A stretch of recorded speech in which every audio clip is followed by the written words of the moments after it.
Vous êtes à l'écoute du Triple 6, l'émission Split Skin. Alors, j'ai recommencé.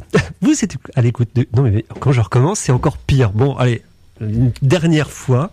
Donc vous êtes bien à l'écoute du Triple 6, l'émission c'est Split Screen. Et nous sommes là jusqu'à 22h pour parler de l'actualité cinéma. Voilà. Faut souffler un petit peu. Vous venez juste d'écouter une bande-annonce d'un film qui n'est pas encore sorti, qui va bientôt sortir. Voilà, nous on cherche. Voilà. Moi je pensais que c'était années 80. Bah non, parce que s'il s'agit d'Atticus Ross pour le comment ça s'appelle la bande-annonce du film Broken City qui devrait sortir prochainement. Donc voilà. Et bah écoutez, on en reparlera avec Jackie de cette composition et d'ailleurs de ce film quand il sortira très prochainement. On va commencer ce soir en évoquant donc le premier film puisqu'il s'agit du dernier film d'Almodovar et des Amants passagers. Et là, je me retourne vers la foule en délire, à la recherche d'un petit camarade pour faire le pitch du film. Florent. Qui se débarrasse du truc. Ouais, non, parce que justement, c'est comme à l'école, hein, tu sais, l'élève qui baisse la tête, qui regarde ailleurs, dans la tête dans son bouquin, c'est toujours celui que le prof a envie de choisir.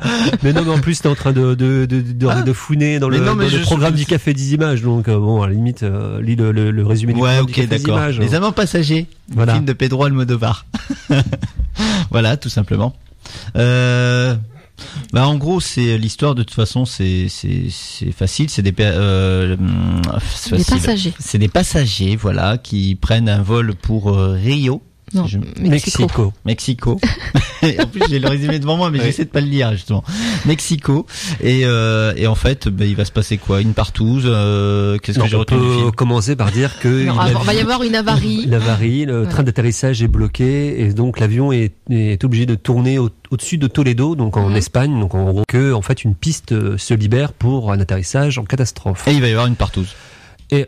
C'est pas que j'ai retenu que ça du film, mais donc l'équipage de bord décide de divertir les passagers, de droguer la classe éco, et en fait on se retrouve avec l'équipage de bord, les pilotes et le copilote et les gens en fait on est les passagers de la classe business class. Ils ont endormi avec des somnifères la classe éco pour être tranquille et donc ils ont plus qu'à gérer les sorte de huis clos entre la business class, l'équipage de bord dans cet avion qui peut-être va s'écraser.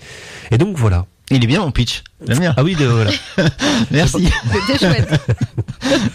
Je voyais que tu avais un peu. Ouais, cool. Alors, qu'est-ce qu'on peut dire à part qu'il y a une partouze? Non, parce que si tu commences comme ça. Moi, de toute façon, c'est-à-dire que le film m'a tellement laissé de marbre que je sais même pas quoi en penser. Chloé, à toi. Ça c'est fait. Non, mais il est parti dans un truc, il est parti dans son délire. Je sais pas, il y a de l'humour mais qui marche pas. Il y a une mise en scène assez pauvrette qui est plutôt étonnante de la part d'Almodovar. Il y a des acteurs qui carabinent puisqu'ils jouent, mais bon, ça va, bon, ils se débrouillent. Ouais, enfin qui cabotine. Mais bon, bref. Non, mais ce soir je mélange tous les mots, hein, c'est même pas la peine, hein, je sais pas ce qui m'arrive. Qui carabine, j'ai inventé un mot. Au lieu de cabotine, carabine. Avec l'accent du Sud.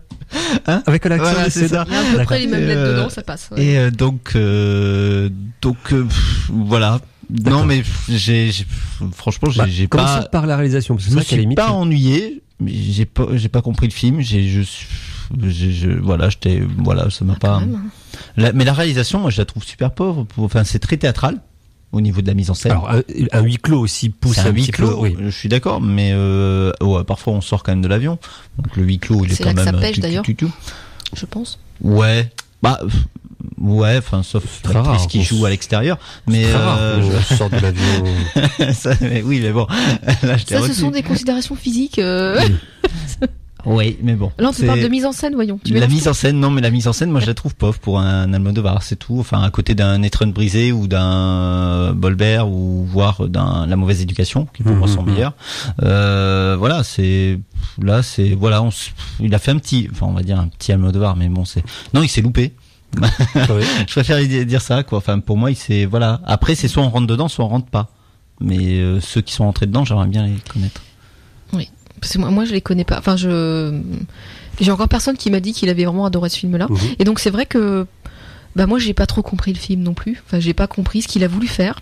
J'ai attendu que le film démarre et ça démarrait pas et c'est fini. Voilà. Et donc voilà, tu t'es pas ennuyé, bravo, parce que moi je me suis franchement à un moment j'étais lassée franchement des numéros là d'acteurs qu'il y a voilà, donc c'est vrai que quitte à faire un huis clos, autant y rester, hein. À chaque fois qu'il sort, pour moi c'était raté de toute façon. Je vois pas l'intérêt de sortir de ce huis clos là. Rappelle-moi en fait, c'est quoi les séquences où ils sortent? Parce que là, il y a un acteur connu qui téléphone à son ex parce qu'il a laissé tomber et il s'en veut un peu, et elle fait du vélo à l'extérieur. Oui, c'est vrai. Elle appelle, elle va se suicider et son téléphone tombe et qui va tomber sur une de ses ex. Voilà, le téléphone tombe dans le panier d'une de ses ex qui passe juste dessous. Oui, d'ailleurs, c'est vrai que ça se justifie absolument pas. Pourquoi ces personnages-là et pourquoi pas d'autres personnages à qui? Parce que les autres, il y a deux personnages qui sont en business class qui appellent aussi, pour autant on les voit pas. Mais c'est dommage qu'en fait qu'ils sortent de l'avion, parce qu'en plus il nous fait une petite pirouette au début là avec Penelope Cruz et c'était bien Antonio Banderas. Oui, et Antonio Banderas. Ils l'ont rajeuni, ou je sais pas. Enfin, il y a un truc. Moi, j'avais du mal à reconnaître. Bon, bref. Enfin bon, c'est les deux acteurs un peu, deux acteurs fétiches aussi d'Almodovar aussi. Et bon, c'est grâce à eux que l'action, en fait, que ce qui va arriver, enfin, c'est à cause d'eux, quoi. Oui, c'est grâce à cause d'eux. Mais c'est vrai que dans la mise en scène, c'est qu'il ait voulu faire un style un peu sitcom, pourquoi pas, mais enfin là on est carrément dedans. C'est vrai que c'est plat, c'est moche, c'est on voit un peu peut-être ce qu'il a voulu faire en termes de mise en scène, mais je trouve que c'est carrément raté en fait. Et au niveau des numéros des acteurs, je trouve que tout tombe à plat, quoi. Même le petit truc qu'on voit dans la bande-annonce, hein, où les trois stewards là vont faire leur numéro dansant, chantant. C'est un peu longué. Même ça, on le voit arriver à 10 km. Moi j'ai même pas pris plaisir à ça, quoi. J'aurais pu ce petit numéro est sympa, quoi. Et même pas. Donc c'est vrai que bon, chez Almodovar, moi j'aime bien le côté baroque, j'aime beaucoup, j'aimais bien sa première période, mais j'aime beaucoup aussi Tout sur ma mère, La mauvaise éducation, voilà, tout ce côté baroque des personnages. Et là si on voulait faire une description des personnages, oui, ils sont très baroques, hein, mais en l'occurrence, ça se voit pas du tout à l'image et ça se voit pas du tout dans le traitement qu'il en fait, quoi. Donc le baroque d'Almodovar habituel n'est absolument pas là. Et pour moi, c'est vrai que je me suis ennuyée, mais à la limite, si j'avais pas su que c'était Almodovar qui l'avait fait, on aurait pu dire c'est un pauvre mec qui a essayé de faire genre Almodovar, mais il s'est planté, quoi. Et donc je trouve qu'il s'est réellement planté. Alors, quoi. C'est vraiment du sous Almodovar et il ferait partie de cette veine de réalisateur qui se caricature lui-même maintenant sur ses derniers films. Je sais pas, là, je suis pas sûr. J'ai pas l'impression. Là, j'ai plus l'impression d'un ratage. Oui. Quelqu'un qui se répète. On a l'impression pu citer d'autres cinéastes auparavant. Qu'il a voulu revenir sur des choses bien avant Kika, même encore, hein, au bord de la crise de nerfs, Kika bien avant encore, mais du style un peu Movida, quoi. Mais là, non, franchement, c'est raté. Ça pourrait être, comme tu disais, un film mineur, mais toujours bien d'Almodovar. Mais pour moi, c'est même pas ça, quoi. Ça, c'est vraiment un ratage complet qu'il faut juste oublier parce que non, je comprends pas trop ce qu'il a voulu faire, ce qu'il a. Voilà, je me suis ennuyée, alors pas du début à la fin, mais j'ai trouvé ça très très longué. J'ai pas pris de plaisir j'ai pas pris de plaisir sur les scènes où logiquement ça devrait être sympa. Et non, c'est vrai que c'est un peu compliqué de faire une critique parce que pas compris. Ça peut être, on peut regretter parce que c'est vrai que moi je me suis posé la question en sortant de la salle si c'était pas adapté d'une pièce de théâtre parce que c'était tellement filmé, on va dire, donc poussé, je pense, contraint. Et pourtant, c'est un peu paradoxal, puisque les bons réalisateurs, quand ils sont contraints, quand ils ont des contraintes, ils arrivent à faire des choses super intéressantes. Mais alors pourquoi sortir justement? En plus, c'est théâtral, en plus on sort de l'avion, donc c'est nul. Donc oui, parce que le dispositif final est quand même assez théâtral, la façon en plus même, on va dire les lieux, la façon dont on se débarrasse aussi, en fait, de la deuxième classe. Et comment ça s'appelle? Moi, ça m'a assez perturbé, puisqu'en plus, j'ai l'impression du fait qu'il s'est enfermé lui-même, en fait, dans cette contrainte du huis clos, ce qui a fait qu'au niveau de les mouvements de caméra, de la façon de filmer, j'ai l'impression d'avoir une sorte de théâtre filmé, en fait, quelque chose qui était vraiment, qui tenait justement dans un cadre, qui tenait, en fait, dans le cube, ou c'est pas un cube, mais on va dire dans le tube, de la carlingue de l'avion. Et c'est vrai que c'était assez pauvre au niveau de la réalisation. Et puis, autre chose qui m'a perturbé, c'est ce côté un peu bâtard dans le sens où il est à cheval entre l'impression qu'on est à cheval entre différentes époques. C'est un mélange à la fois stylistique du décor, le décor de l'avion est particulier. C'est entre les années 70 et une époque un peu plus contemporaine.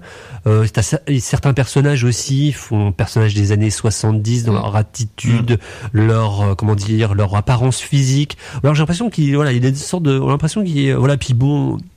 L'utilisation, la présence de la drogue, en fait, c'est vraiment l'impression en fait de se retrouver en fait dans un film dans une époque des années 70, parce que je sais pas, c'est une impression, parce que c'est un peu sexe, drogue, rock and roll à bord de cet avion. Alors peut-être pour nous aider, on va voir. À un moment, Pedro Almodóvar qualifie sa comédie d'irréaliste et métaphorique.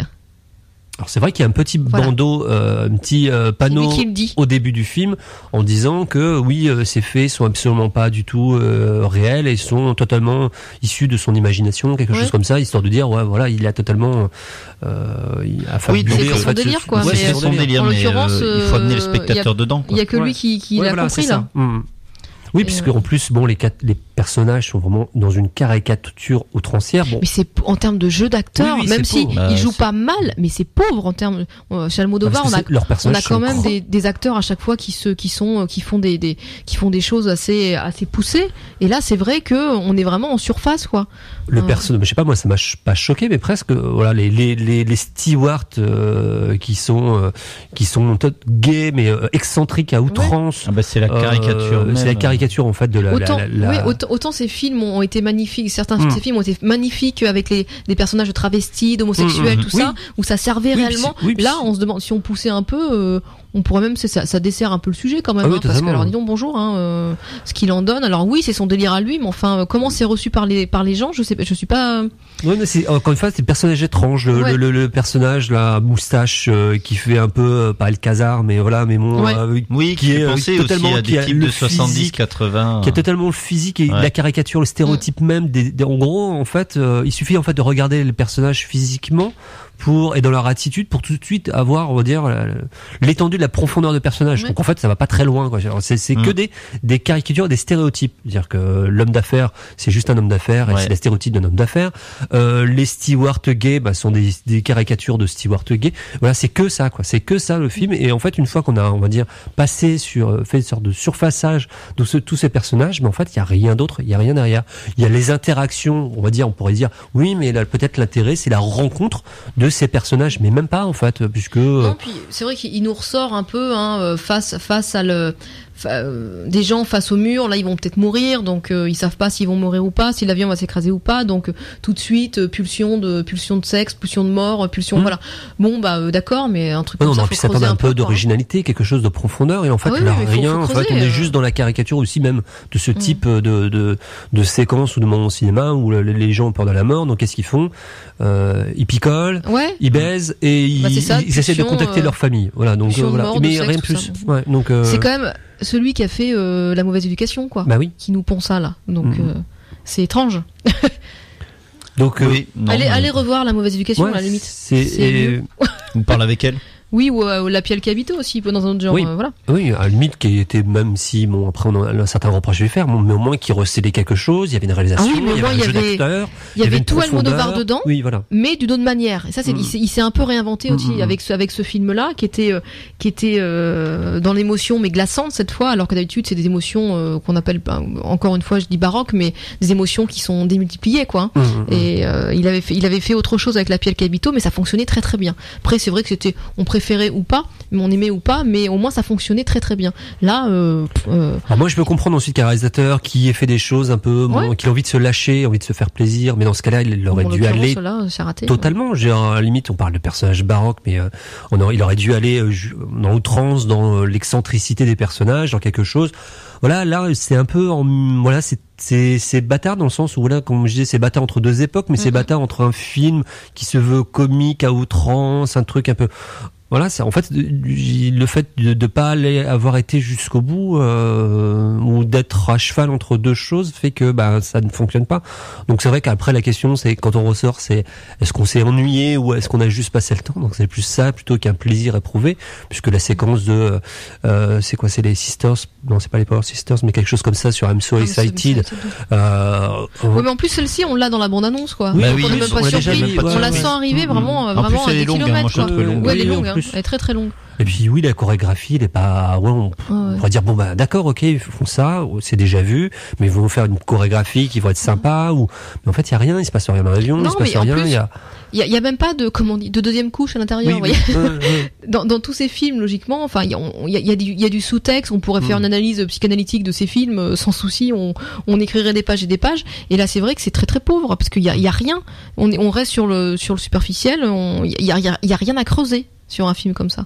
Et c'est un petit peu dommage quand même quand il nous parle du sujet dont il nous parle, c'est-à-dire on est au pied du mur, on va peut-être mourir et qu'est-ce qu'on fait de ce qui nous reste, voilà. Et il y a rien. Après c'est vrai que au pied du mur face à la mort, c'est deux traitements différents si c'est une comédie ou voilà. Oui, mais dans une comédie, il y aurait eu plein de choses à faire. Mais même pour une comédie, parce que même qu'il y a un ton plus léger, c'est vrai qu'il y avait plein de choses à faire qui auraient pu être très drôles. Même la première séquence qui est logiquement comique m'a pas fait rire. La toute première séquence avec Antonio Banderas. C'est vrai que moi j'ai plutôt vu ça comme un clin d'œil avec comme ça. À la limite, elle aurait dû faire sourire. Mais à la limite, moi, c'est peut-être plus ce début-là qui m'a plu parce que on voit ces deux acteurs, deux de ces acteurs fétiches ouvrir le film et il les élimine très vite. Et ça, je trouve ça tiens, comme ça, il fait pas à ce on s'attend peut-être à ce que ça démarre avec cela, et en fait non. Et je dis tiens, c'est pas mal, et tout. Puis après ça part. Oui, c'est un petit. Je pense qu'il y a ce petit clin d'œil. Ça reste anecdotique, c'est dommage. Mais oui, mais ce qui va entraîner les conséquences, c'est l'interaction entre les deux personnages et le troisième personnage qui est là, qui est un peu blessé. C'est vrai que il y a une situation comique, mais en fait qui n'est pas du tout comique, qui est même à la limite on se demande où est le comique et c'est très maladroit en fait au niveau de l'humour. Je dirais que c'est même pas potache parce que potache ça peut être drôle, mais là c'est juste que c'est pas drôle. C'est c'est à côté, ça tombe à côté. Même voilà, j'aurais presque envie de dire, alors je vais être très méchant, la comparaison va être mais j'ai presque envie de on dirait un humour. J'en reviens toujours aux années 70, un humour grossier du type Charlot quoi, de ces films de cette veine des années 70, une sorte de comique de situation mais un peu totalement éculé qui marche absolument plus. J'ai pas trouvé ça à ce point. Le mec qui se reçoit des bagages comme ça et qui se plaint parce qu'il est blessé. Pas l'interaction entre Penelope Cruz et Antonio Banderas, c'est plus en fait le personnage à côté qui est en train de dire je suis blessé, je saigne et les autres qui s'en occupent pas. C'est très grossier, c'est très maladroit, moi je trouve que c'est un peu ringard en fait comme humour qui marche absolument pas. Ringard, c'est bien ça. Et c'est le mot qui va bien dessus. Parce qu'à la limite, le fait d'avoir renversé les bagages aurait juste suffi, entre guillemets, pour, on va dire, perturber Antonio Banderas. Et permettre l'interaction entre les deux. On aurait dû s'arrêter là, c'était suffisant. Le personnage qui est à côté, là, qui est blessé, qui parasite, en fait, la scène, et qui essaie d'apporter, en fait, une dose d'humour qui était déjà présente, mais de manière un peu plus, on va dire, clin d'œil, sympathique, sans arracher de sourire ou de rire. Mais entre Antonio Banderas et Penelope Cruz, qui était suffisant, pour rendre la scène sympathique, sans qu'il y ait ce côté hyper ringard et lourdeau. Quand il va chercher les ex-copines, etc., quand il sort de l'avion, c'est pareil, c'est inutile. Oui. Il nous rajoute des trucs, là. Ouais, c'est assez incompréhensible. Ça aurait été, en fait, un film d'un. On disait ça tout à l'heure, tu disais ça tout à l'heure en off, mais d'un autre réalisateur ou un premier film. Le mec se serait fait descendu en flammes, c'est qu'elle dit pour un avion, en disant mais. Ouais, c'est pas drôle, c'est quoi, voilà, c'est du déjà vu, on attend quelque chose. Il aurait même pas été distribué autant. Oui. Il aurait été on revient toujours à cette histoire de une sorte de conciliation peut-être, une certaine conciliation de la part peut-être des critiques ou pour la diffusion du film parce que c'est un Almodovar. Bon, c'est vrai que nous en tant que spectateurs aussi on a été curieux, même si on avait peut-être eu des échos négatifs, de se dire c'est le dernier Almodovar, on va le voir, donc on a un peu. Je savais pas ce que quand je suis allé le voir, je crois le premier jour le jour de la sortie, donc c'est vrai, j'avais pas du tout d'a priori, j'avais rien entendu, et c'est vrai que j'étais extrêmement déçu. Mais Après, voilà. Mais ouais, c'est vraiment très étonnant de sa part d'avoir fait un film aussi plat. Qui ne recèle rien, même si c'est de l'humour. De toute façon, l'humour a toujours été présent dans ses films, parce qu'il n'a jamais empêché de dire des choses intéressantes et d'avoir une profondeur au niveau du propos. Et là, rien du tout. Donc, est-ce qu'il est fatigué? Est-ce qu'il est sur la voie du Woody Allen qui fait son film tous les ans ou tous les 2 ans en s'étant un petit peu asséché au niveau des sujets? Moi, je pense que c'est un ratage, mais après, il faut voir le deuxième. Enfin, le prochain. Oui, c'est pas un deuxième. Enfin, il faut voir le deuxième ratage. D'accord. Il faut qu'il y ait un deuxième ratage pour vraiment. C'est une continuité dans son plantage. Ouais, d'accord. Voilà. Mais là, non, pour moi, il s'est raté. Enfin, voilà. D'accord. Ça peut arriver aussi. On va faire le tour très rapidement, par rapport à ce C'est pour ça qu'il faut pas tourner beaucoup. Oui, alors. C'est ce que je dis. Oui. Alors. Malik, il tourne pas assez souvent non plus, quand même, un film tous les 14 ans. Là, il tourne trop vite, là. Résultat. Alors, est-ce qu'on conseille le film ou pas? Florent? De quoi? On était sur le devoir, on parle pas du Malik pour le moment. Passager. Oh non, moi je le conseille pas. Enfin, sauf si vous voulez. Non, mais sur la même chose, sur la même histoire, c'est nous c'est ça qu'on en pense. Puis allez voir par vous-même, quoi. Mais c'est vrai qu'à la limite, si vous hésitez entre deux et que l'autre a des meilleurs échos, allez voir l'autre. Oui, voilà. Franchement, voilà. Vous raterez pas un grand Almodovar comme on rate pas certains Woody Allen, quoi. Voilà. Woody Allen, ça fait longtemps enfin bref. Ça fait longtemps qu'on peut se permettre de les rater. Si tu veux. En gros, je pense qu'il y a peut-être de meilleurs films à voir. Voilà. Celui-là, il peut passer en dernier. D'accord. Voilà, comme ça on dit, on s'en dit. Mais c'est même pas un truc que je conseillerais pour une soirée DVD entre potes, même pas, surtout pas, parce que vous allez vous ennuyer. Oui, parce que généralement, c'est vrai que quand il y a des films qui sont pas très bons, on dit, vous ferez une séance de rattrapage quand il sortira à la télé ou en vidéo, mais dans ce cas-là, c'est même pas drôle. On peut même pas rigoler parce que c'est pas assez dans l'excès pour qu'on en rigole. Et enfin voilà, c'est une espèce de truc hyper neutre, et donc c'est vrai que c'est. Moi, je suis même sûr que G.I. Joe un dimanche soir, ça peut être mieux. Bah voilà, non mais je vous en parlerai peut-être en fin d'émission, G.I. Joe. C'est pour ça que je dis ça, parce qu'effectivement G.I. Joe, allez, si on y va à fond, on se met dedans. Si c'est assumé, voilà. Oui. Voilà, on y va. Alors que là, c'est juste au mauvais milieu, quoi. Dans le mauvais, c'est neutre, et puis ça, y a rien qui passe. Donc c'est un entre-deux, et du fait d'être entre-deux, c'est un bon quand même. On peut pas vraiment rigoler du côté très très très mauvais et ni du côté très bon, donc voilà. D'accord. Je vous propose d'écouter une troisième bande originale de film. J'ai l'impression que dans la sélection, Jackie a fait un truc récent, un truc beaucoup plus ancien. Et donc là, on a écouté un truc récent juste avant, même un film qui n'est pas encore sorti. Et là, on va retourner dans des classiques, si je puis dire, puisque... Dis rien. Je vais vous laisser, justement, je vais vous laisser deviner. Voilà. On se retrouve tout de suite après. Ah oui, dans les comment ça s'appelle? Dans les musiques, mais je suis pas très bon non plus. Je pense que vous allez reconnaître, hein. Ok. Bon, allez, on se retrouve tout de suite après et on parlera, je pense, de Queen of Montreuil avec toi, Chloé. À tout de suite.